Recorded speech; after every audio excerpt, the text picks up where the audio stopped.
दोस्तों, मैं मुमताज पटेल और आप देख रहे हैं क्राइम तक पे इस वक्त हमारे साथ मौजूद हैं एक राजस्थान के साइबर एक्सपर्ट मानस त्रिवेदी। और मानस ने अभी तक न जाने कितनी ही वारदातों में लोगों के जो पीड़ित हैं उनके डूबे हुए पैसों को रिकवर किया है, जो साइबर ठगी की वारदात बदमाश अंजाम देते हैं।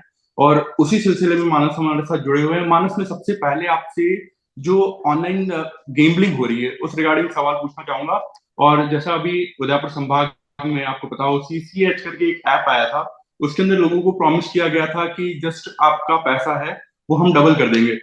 और उसके चलते कई लोगों ने उसके अंदर पैसे इन्वेस्ट किए थे और फिर एट द एंड उनके साथ वो फ्रॉड हो गया था।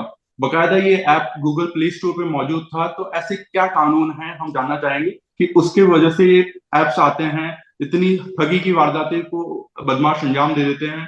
और क्या पॉसिबल है कि जो पैसा डूब गया है लोगों का वो वापस रिकवर हो सकता है? जी वो जो आप ऐप बता रहे हो, इस तरह से कई सारी ऐसी ऐप आती है मार्केट में। और फिर उद्योग संभाग में ही, पूरे भारत में ऐसे कई सारी ऐप चल रही है। आज के टाइम पे कई सारी ऐप चल रही है। उनका टारगेट ये होता है कि बच्चों को, जो टीन एज होती है, उसमें बच्चों को पैसों की लागत बढ़ाना। वो क्या करते हैं कि लाइक आपने ऐप इंस्टॉल करी, तो आपसे बोलेंगे आप इतना इन्वेस्ट करो उसमें। छोटा मोटा अमाउंट होता है, तो जो स्टूडेंट होता है उसको वहां पर इन्वेस्ट करता है। देन इन्वेस्ट करने के बाद में वो कुछ टास्क देते हैं, ये टास्क कंप्लीट करो।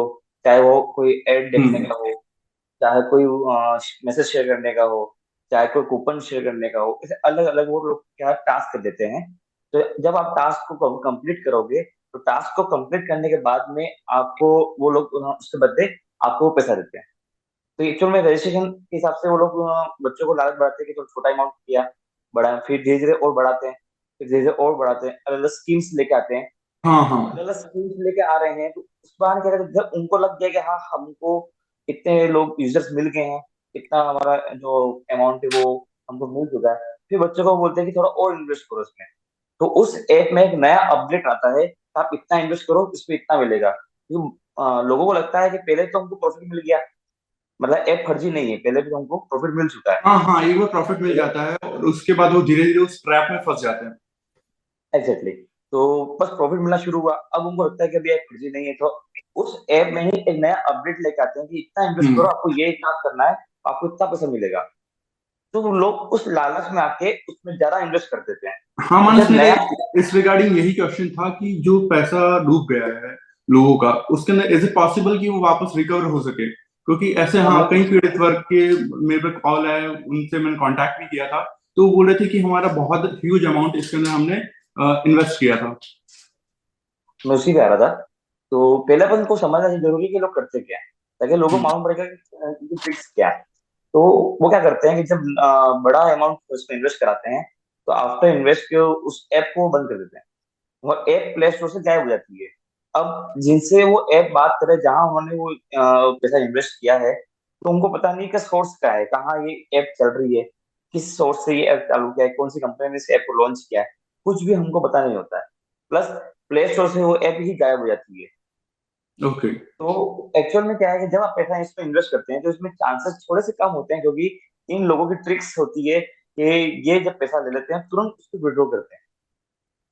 चांसेस तब बढ़ते हैं जब आपका जो पैसा है उसके अकाउंट में हो। अगर पैसा उसके अकाउंट में है, तो with the help of police आप उस अकाउंट को होल्ड करा सकते हैं। ओके। बट अगर अगर आप, आपने, हाँ, आपके साथ ऐसी कोई साइबर ठगी की वारदात हो गई है तो उसके बाद आप जल्दी से जल्दी ये कर सकते हैं कि पुलिस में इसकी शिकायत दर्ज कराएं। तो आप जो आपका पैसा वहां पे आपने इन्वेस्ट किया है उस अकाउंट को आप होल्ड करवा सकते हैं। तो ऐसे देख, पुलिस के साथ मिलकर आप बैंक के साथ मिलकर, बैंक भी उस चीज के लिए थोड़ी सक्षम होती है। बैंक को भी अगर कंप्लेंट दी जाए, तो बैंक भी उस अकाउंट को बंद करा सकती है, ताकि वो पैसा वहीं रुक जाए। पर दिक्कत ये होती है कि ये क्राइम होने के बाद में जो पब्लिक है वो पुलिस के पास बहुत लेट आती है। ओके। और आपको बताया कि जो ये लोग ज्यादा शातिर हैं, इनको सब चीज पहले से पता है। तो ये थोड़ी सी दिक्कत है कि जो पब्लिक इतनी जल्दी हाँ, ये पुलिस तक नहीं अवेयरनेस नहीं पहुंच है। जाती है। और हाँ, लोग शिकायत करने में, एक तो इसका बदनामी भी फैक्टर है कि कई लोग ये सोचते हैं कि हाँ, मैंने पैसा इन्वेस्ट किया था इसके अंदर, लोगों को पता पड़ेगा, मेरी बदनामी होगी, और शायद उस वजह से वो आते नहीं, कंप्लेन रजिस्टर नहीं कराते हैं। और इसके हाँ रिगार्डिंग ही, एग्जैक्टली। हाँ, एक और मेरा सवाल था। जैसे आपको पता होगा, साल 2018 में जोकर करके एक मैलवेयर आया था।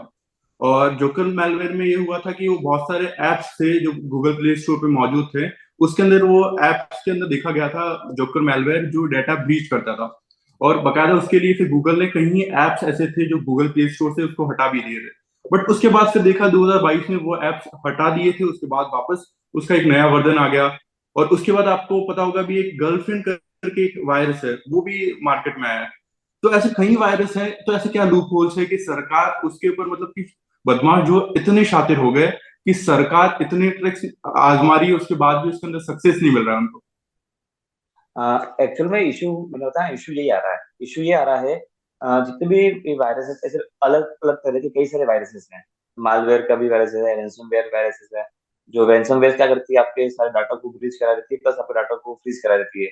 आप उसके डाटा से आपका डाटा पूरा उसको चला जाता है। तो ऐसे कई सारे वायरस चल रहे हैं। बट इशू ये आता है कि लाइक कोई ऐप लॉन्च हुई, अब गूगल प्ले स्टोर तो कोई इतना इजीली वेरीफाई नहीं करता है, उसने बोला ऐप है, ऐप के अंदर कोई बग नहीं है, कोई दिक्कत नहीं है, तो वो उसको वेरीफाई करके गूगल प्ले कंसोल पे चढ़ा देता है। तो ऐप तो चढ़ेगी, ऐप अपलोड होगी, बंद तब होगी जब उस ऐप के खिलाफ कंप्लेंट्स होगी। बट उस ऐप के खिलाफ कंप्लेंट गवर्नमेंट तक पहुंचती नहीं है, समझ रहे हैं? ओके। तो गवर्नमेंट उसको किसे मालूम पड़ेगा कि भाई इसको, इस ऐप को बंद करना है। क्योंकि गवर्नमेंट क्या करती है कि हर साल में एक बार ये चाइनीज ऐप हो गया, कोई भी ऐप उनको ऐप को बंद करा देती है, क्योंकि ये ऐप के बारे में उनको कंप्लेंट मिल रही है। बट ये हाँ मानस, हम मुझे बात इस, करें गाँव हाँ, की, इस हम रिगार्डिंग एक बात करें सवाल ये गाँव भी की। था कि ऐसे जो फेक एप्स हैं जहां फ्रॉड होने की मतलब प्रोबेबिलिटी सबसे ज्यादा रहती है, उससे लोग कैसे बच सकते हैं?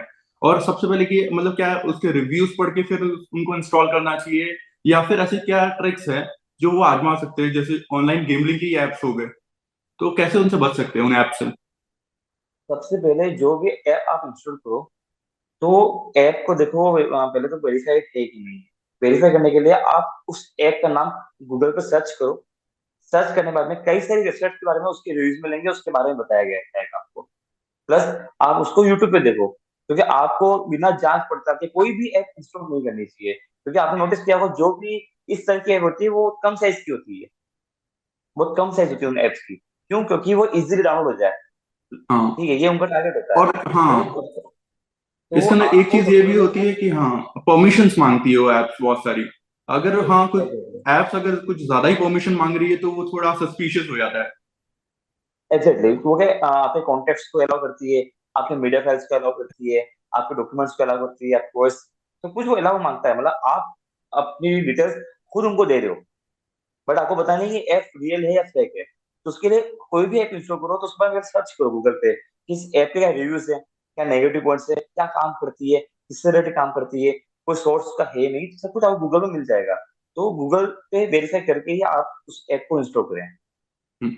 और वहीं अगर आपकी बात करें तो आपने राजस्थान पुलिस के साथ मिलकर कहीं ऐसी वारदातों को और कहीं ऐसे साइबर ठगों को पकड़ने में मदद की उनकी। तो यही मैं देख रहा था कि पहले इनिशियली ये देखा जाता था कि जितनी भी साइबर ठगी की वारदातें हैं वो झारखंड के जामताड़ा से अंजाम दिया जाता था उनको। उनके बकायदा उसके लिए 2 वेब सीरीज भी बन चुकी है नेटफ्लिक्स पे। और उसके बाद अब धीरे धीरे उसका ट्रेंड बदल गया है। उसने जो जामताड़ा वाले ही जो ठग थे उन्होंने अपने ऑल ओवर इंडिया बहुत सारी ब्रांचेस स्टार्ट कर लिए। और उसमें से सबसे सुपर एक्टिव वो रहते राजस्थान में मेवात करके जो एरिया है, जो हरियाणा भरतपुर से जो सटा हुआ है। इवन डूंगरपुर में भी काफी लोग हैं साइबर ठग, जो साइबर क्रिमिनल्स मौजूद हैं। तो ऐसा क्या है कि मतलब कि अभी तक क्या प्लानिंग रहती है उनकी अरेस्ट करने की, ये हमको बकायदा पता है कि वहां से ये ऑपरेट करें, उसके बाद भी पुलिस कहाँ पीछे रह जाती है? एक्चुअल में पुलिस पीछे नहीं रहती है, पुलिस के पास में पूरे सोर्सेस हैं उनको पकड़ने के, पीछे नहीं रहती है। इशू ये आता है कि इनका तरीका एक ही होता है क्राइम करने का, बट वे ऑफ क्राइम जिसको बोलते हैं कि अपन के मोटिवेशन, भाई क्राइम करने का टाइम तो एक ही है, भाई हमको इससे टारगेट करना है, बट उसके अलग अलग वे वो तरीके बदल देते हैं कि भाई हमको इस तरीके से टारगेट करना है, उस तरीके से टारगेट करना है। तो लोग तरीके बदलते हैं। प्लस सबसे दिक्कत यही है अपने इधर के, अब डाटा ब्रीच मैं बोलता हूँ, डाटा ब्रीच लाइक जो वो स्ट्रीम यूज कर रहे हैं, जो मोबाइल यूज कर रहे हैं, वो सारी फेक होती है लगभग। जो अकाउंट डिटेल्स शेयर कर रहे हैं वो भी फेक है। तो दिक्कत ये आती है कि लास्ट पॉइंट तक जब पुलिस इन्वेस्टिगेशन कर लेती है और लास्ट पॉइंट तक अटक जाती है कि अब इसके बाद क्या करना है, अब इसके बाद क्या करें, एक वो स्टेप ओके। लास्ट में एक स्टेप आती है, उसमें कई सारे साइबर हाँ से। जैसे हाँ जामताड़ा में भी देखा था कि वो बहुत सारे माइनर्स थे, और उस वजह से कॉन्स्टिट्यूशन के हिसाब से उनको अरेस्ट करना, और अगर दूसरे स्टेट से पुलिस आ रही है तो उसके पास अरेस्ट वारंट नहीं होता था कई बार, लोकल पुलिस एग्जैक्टली। हाँ देती नहीं थी, और ये इस तरह के तमाम ऐसी बातें हैं जिनको ध्यान। और वहीं अगर एक बात देखी जाए कि सरकार ने ऐसी कौन सी हेल्पलाइन नंबर या फिर ऐसा कुछ बना रखा है जिसके तहत, अगर जैसे आपने बताया था कि जल्दी से जल्दी उसको शिकायत दर्ज कराए अगर आपके साथ कोई भी साइबर ठगी की वारदात होती है, तो ऐसे क्या सरकार ने इनिशिएटिव्स ले रखे हैं जिसके तहत वो शिकायत दर्ज करवा सकते हैं ऑनलाइन? गवर्नमेंट ऑफ इंडिया ने एक साइबर क्राइम हेल्पलाइन नंबर शुरू किया है, 1930। ओके। कभी किसी का कोई भी ऐसी वारदात होती है, किसी के फाइनेंशियल फ्रॉड होता है, तो जल्दी से जल्दी उस नंबर पे कॉल करें और कॉल करने पर भी अपनी कंप्लेंट वहां दर्ज कराएं। एक तरीका होता है उसमें कि जब आप उसको कॉल करेंगे वो अपनी डिटेल्स मांगेंगे, देन आपको एक मैसेज आएगा। मैसेज में यूजर आईडी होगी और वेबसाइट होगी cybercrime.gov.in। वहां पर आप हम्म। लॉग इन करो। लॉग इन करने के बाद में आप सारी डिटेल्स वहां सबमिट करो जितना जल्दी हो सके। अगर आप सबमिट करते हो तो आपको कम से कम 15 मिनट लगेंगे आपको। आधे घंटे में पूरी कंप्लेंट रजिस्टर हो जाती है। अगर आप जल्दी इस कंप्लेंट को दर्ज कराते हो तो आपका पैसा होल्ड होके जल्दी रिकवर हो सकता है, पॉसिबल हाँ, है। अगर आपने कंप्लेन जल्दी, जैसे आपके साथ कोई ऐसी वारदात होती है, जल्दी आपने कंप्लेन कर दी तो आपका पैसा होल्ड हो जाएगा, और वहां पे चांसेस रहेंगे कि आपको वापस पैसा मिल भी सकता है। Exactly. Okay Manas, thank you so much for briefing us about thank you. All this issues. और भी कुछ अपडेट्स होते हैं इस रिगार्डिंग, जैसे टैक्स से भी आजकल हो गए हैं जितने भी साइबर ठग हैं, तो उस रिगार्डिंग जो भी अपडेट्स होते हैं हम आपको सवाल के लिए जोड़ेंगे। Thank you so much. Thank you.